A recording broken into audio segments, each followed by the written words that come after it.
Hello YouTube, this is Tammy Pie and I'm back with another video. I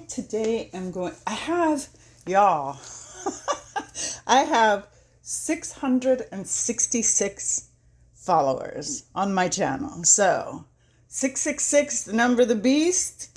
We're going to look at Aleister Crowley's Thoth Tarot. Thoth Tarot? Thoth. Does it really matter? I just realized the deck that I put in order to do this video with, I left at the apartment. And I don't want to go all the way over there. So I'm going to have to like reorder my stuff. All right. That's just the way it's going to go. Look, my box is breaking. I'm a little all over the place, but I'm heavily caffeinated this morning. God, okay, so I'm not gonna like totally order this, but I did want to at least get them into some semblance, because we're going to be looking at a bunch of different decks today, and I want to be able to kind of find some stuff. Okay, so there we go, Thoth. So right on the front of the book, it's an Egyptian tarot. Okay, so what old Aleister was talking about was the magic of Egypt. And he actually was kind of a rebel. I mean, I haven't read all his stuff, but you got to respect that he, kind of engaged in this whole, the most evil man in history thing, and people bought into it, right? So anyway, let's first look at Egipticos Kier, just because I want to, because there's not a whole lot of times when I can pull this deck out and say, well, how about this one? This has nothing to do with Thoth, except that it is an Egyptian tarot deck. So this is one of those old like 70s, 80s US games, 84, that has this great, I love this cardstock. This cardstock is really hard to beat.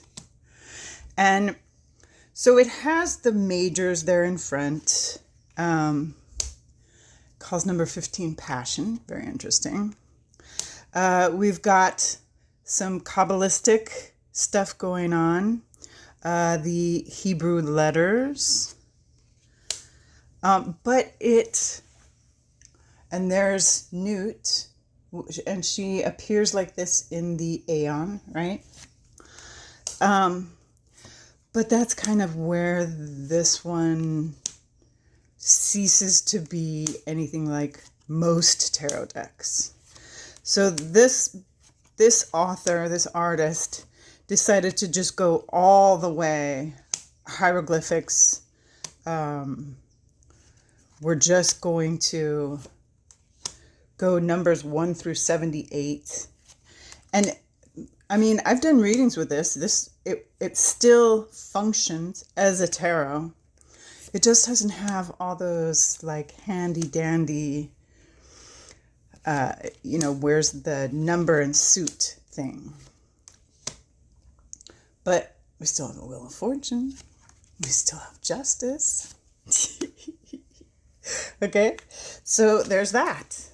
So purely from Aleister Crowley's Egyptian, it's Thoth. Thoth is the messenger god, right? The god who brought us writing, the god who, he's the god of magic, which is important because this is what Aleister Crowley was saying, that spirituality shouldn't just be in the office of some guy in a big castle in Rome, right? It should be for everyone.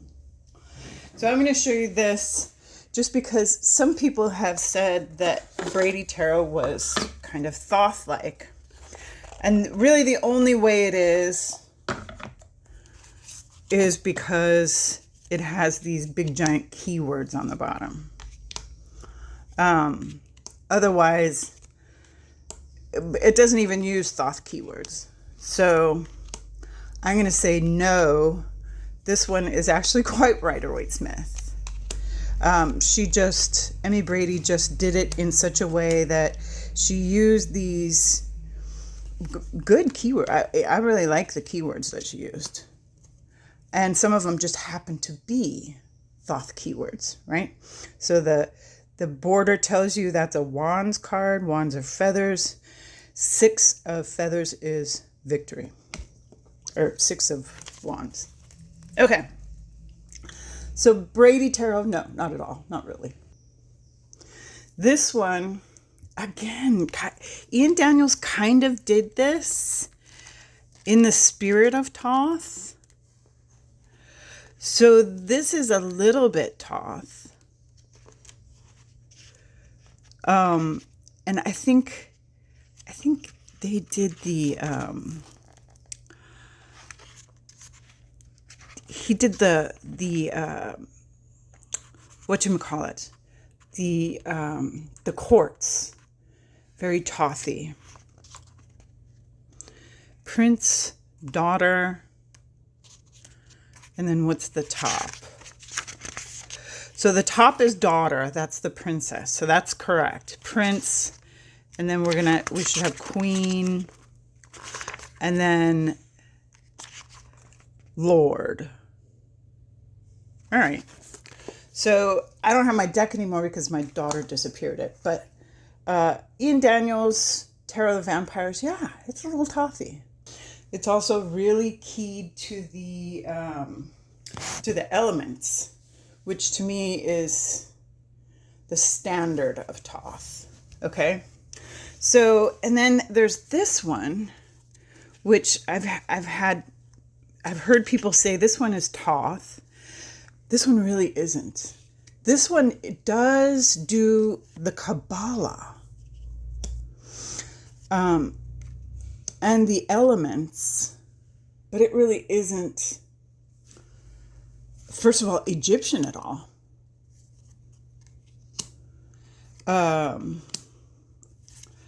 She does something completely different with the quartz, which are brother, sister, mother, father. However, one of the ways that this one is kind of similar to Thoth is that it is very magical, in my opinion, and super keyed to the Kabbalah. But other than that, it really, it's its own thing. It does not follow the keywords or even the energy of Thoth. Not at all. Like not at all. She really has a whole nother way of looking at things, and it's Kabbalistic. All right, now let's look at something. This artist, basically when she was creating this deck, said she wanted to create a deck that was both RWS and Thoth. And in my opinion, she did it. And this is the first edition, so you can really see it here. So, let's see if I can do this without being super clunky. So this might make you think RWS. However, it's also, where is it? So of course, even though I put all this in pretty good order, I can't find it. Oh, man. Why did I do this myself? There we go. I'll try and speed this up so that you can see. And honestly, RWS does a similar thing with the Ace of Swords, right? This one, you can really see the RWS in it. But we have the astrological correspondences, very RWS. Pretty RWS. Pretty RWS. Pretty RWS. Pretty RWS.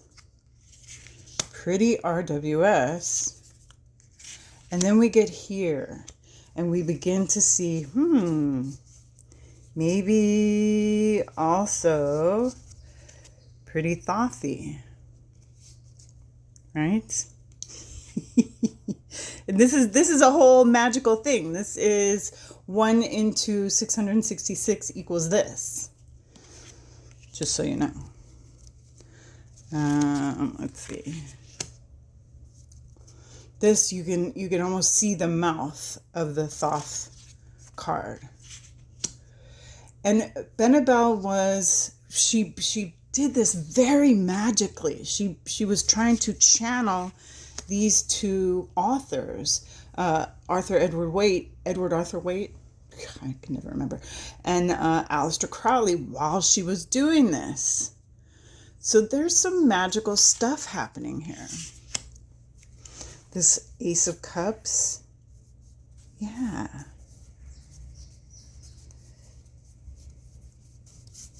I'm such an idiot. Why don't I just do the thing?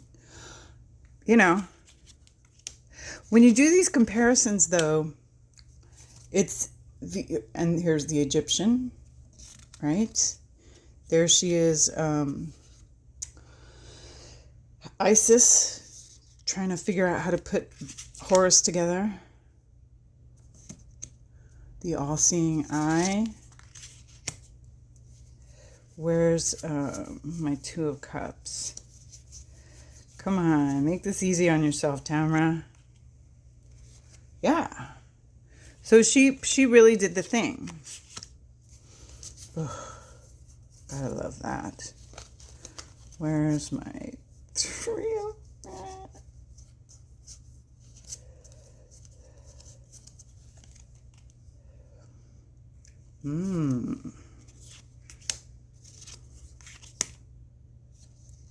I mean, if you know the Thoth, you know. There's the Tree of Life. And Thoth is very kind of pippish, right? This is just my favorite card. So. And that's a little more lust, but it also looks RWS. Apocalypse instead of judgment. Magus, which is what Aleister Crowley called his magician. This actually looks just like the Thoth card.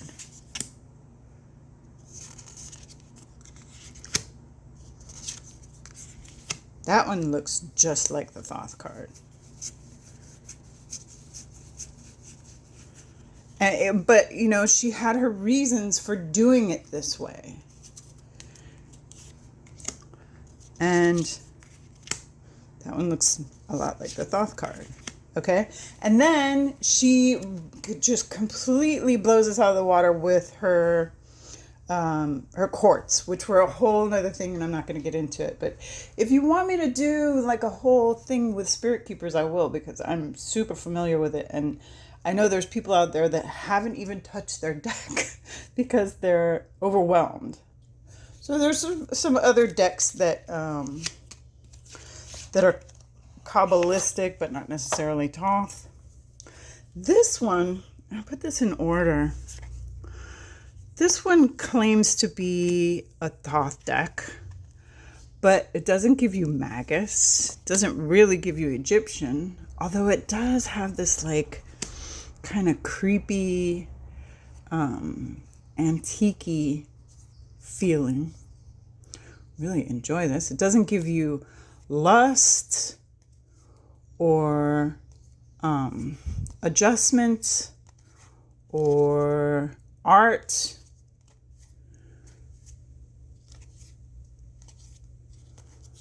Or the Aeon.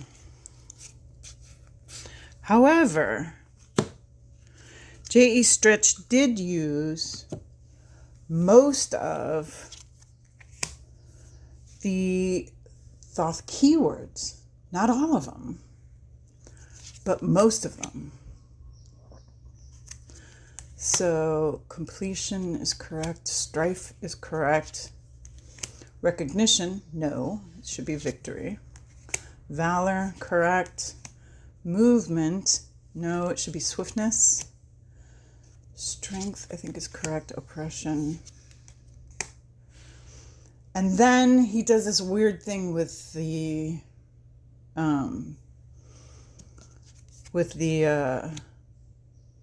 quartz, which is not Thoth at all. But that's fine. That's fine. I'm all right with that. Ace of Cups, fulfillment. Unity should be love. Abundance should be luxury. Disappointment, pleasure. So it's kind of weird, right? Temptation, that's not the right one. I think it's supposed to be I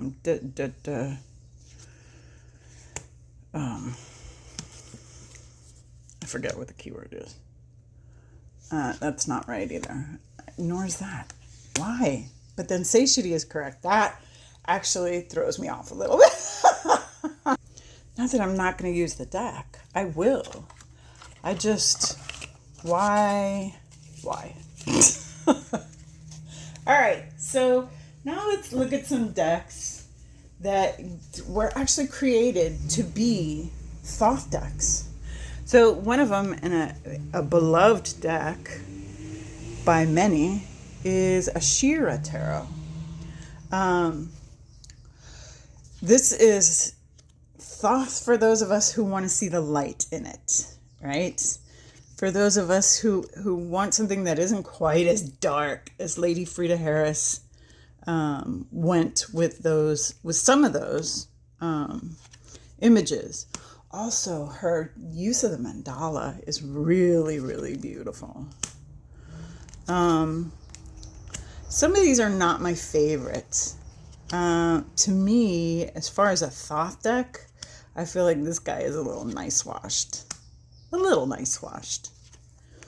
But I mean, that's okay. I have clients that are not into the dark and scary, and who might need to, look at that, isn't that interesting? Huh. And who might need a little softer approach. Especially, I mean, sometimes people come into a tarot reading with, they're a little delicate in the first place. They might be a little afraid. They might be under some pressure. Like if they're about to lose a relationship or lose a job or about to, change houses. Sometimes you don't want to be hit over the head with boom, disappointment. Right? All right. So along those lines, this nice collab Moonlit Fae bag, we have the Journey of the Sacred Bee. Now, she really keyed this to Thoth. And she uses a little sacred geometry, which Lady Frieda Harris definitely did. But she did kind of not do the quartz. And she switched some of those keywords too. Also, I don't think she did lust, which to me, come on now. That's a little bit of a cop-out, isn't it? Abundance, perfect. Interference, correct. Virtue, yes. Why not just make that lust? It's fine. It's fine. So this one, great deck. I've been really enjoying this as a summer deck. Juicy colors. And it's close. It's close. It's almost Thoth. And it does have the most gorgeous quartz. Just like really beautiful. But that isn't it. Science. There's a reason he called it that. And the Aeon, there's a reason he called it that. He didn't want to be beholden to that guy up in the Roman castle, right? So this one, I put this in I forget what this bag was actually for. I think like the goddesses and something or other, but I thought it was perfect for this, right? The eyeballs on the hand. Okay, so Atka Spamman, in her Outgrow Yourself Taroracle, she went with the colorway, which the Golden Dawn colorway is important in the Thoth to me. I'm going to try one of those backward Thoths one of these days, but thus far it jars me. I can't quite do it yet. And she did, again, most of the keywords, but some of them she didn't do, which is fine. Create your own deck, make it the way you want it, call it what you want to call it. That's so thothy. But at least you used the Aeon. Thank you. Grow out of it. Perfect keyword for that. And at least you used science. Thank you. Swiftness. There's a reason for it. It is a perfectly balanced system. And that makes this deck really usable to me because she did do those things. But she didn't do any astrological correspondences. Kind of a miss. But I mean, you could put them on yourself. I'm not gonna, but you could. People do that all the time, right? They do the astrological or put the keywords around the edges like I did with my Wild Unknown stuff.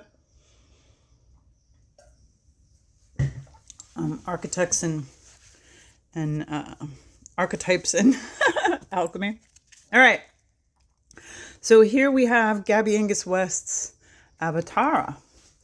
And this, not exactly a Frieda, an Aleister Crowley deck, but a Lady Frieda Harris deck. So she really went all in on the colorway.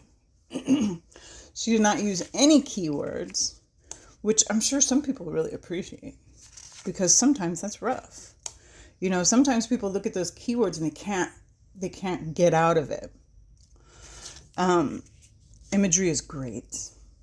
Just, this to me is a work of genius. And it's a work of genius because she really did, just like Benabel was channeling Aleister Crowley and Arthur Edward Waite, Gabi Angus-West was channeling Lady Frieda Harris and Frida Kahlo.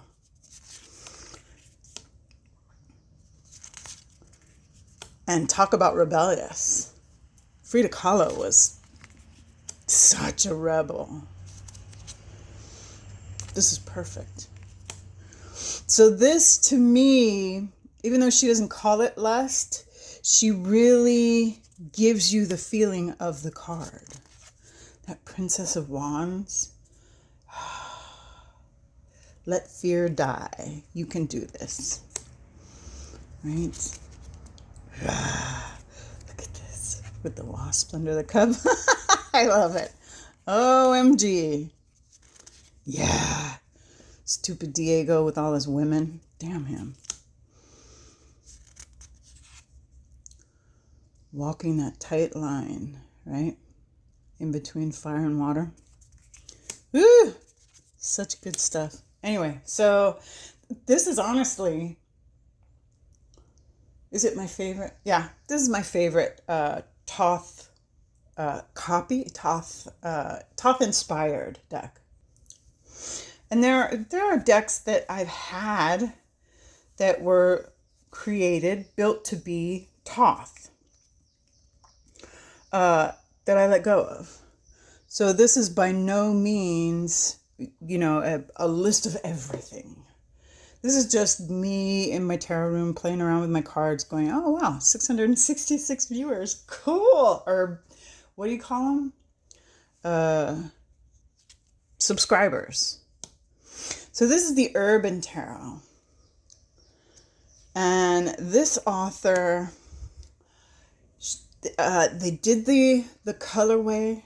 They did mostly the correct keywords. They changed a few. But more than anything, Robin Scott really gives the feeling of this journey, because this is from her perspective. This is the Fool is Robin before her transition, and the universe is her after her transition. Okay, and so this is experience from this person's perspective in New York City. And I love it. I love it. And I love what she did with the court cards. This was so smart. And I know some people don't want their court cards to be actual people, but I really, really like this. I like the picks that she chose. Queen of Swords is the painter. Think of that. Knight of Swords is a game master. It's just really good. Cruelty, that's Nine of Swords, okay. Futility. Interference. Great cards. Okay. So that is that's the indie version of the Urban Tarot, and it is a Thoth deck. All right, I don't know if this is going to be a surprise to anyone, but it might be a surprise to some. Next World Tarot is Thoth. It was created on the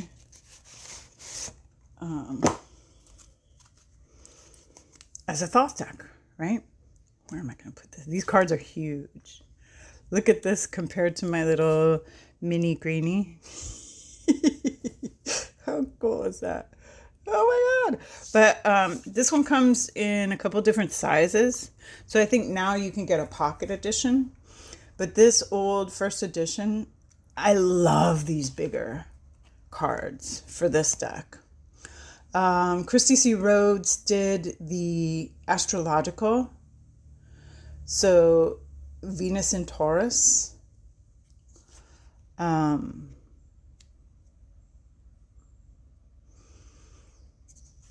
I mean, if you want to lean into Aleister Crowley being a rebel, I don't think there's a more rebellious deck.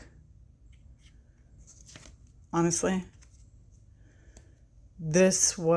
She is the one who really, really brought all these people into the light.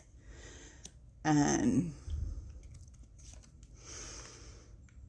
this is one of those decks. I don't care if I never pick it up again. I'll never not have this deck because I love it so much.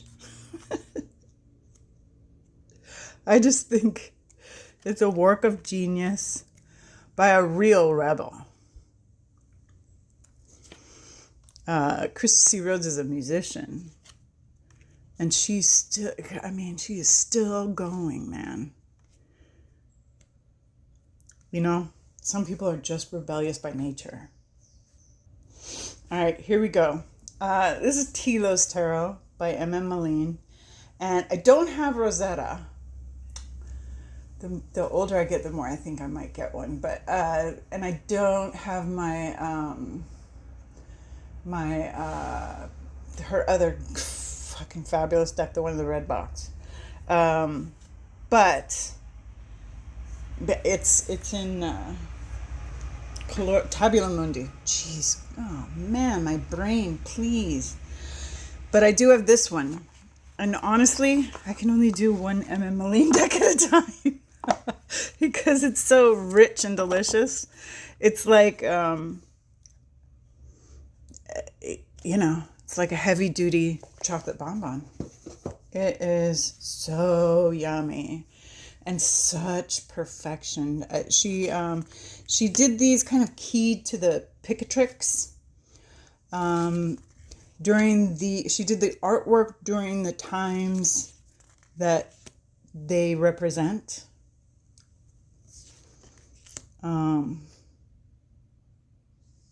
So these, if you are looking, I'm doing a deck and stroll on my Instagram, and if you look at the circle graph that I have, the graphic, the court cards are around the outside of the circle. So right now is Princess of Wands time and Ace of Wands. And I think it's the end of the Queen of Cups. How beautiful is she? Holy crap.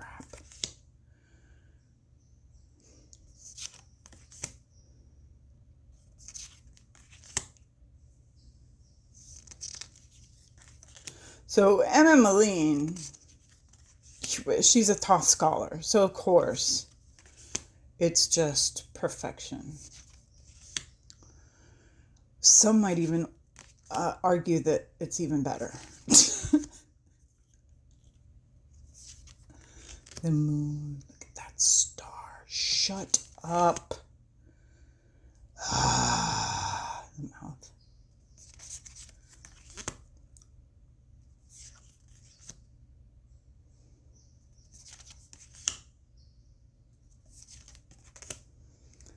Yummy. Yeah. Okay. I'm going to leave it right there. And happy days. Thank you, you 666 followers, for bringing me to this point. And thank you for coming.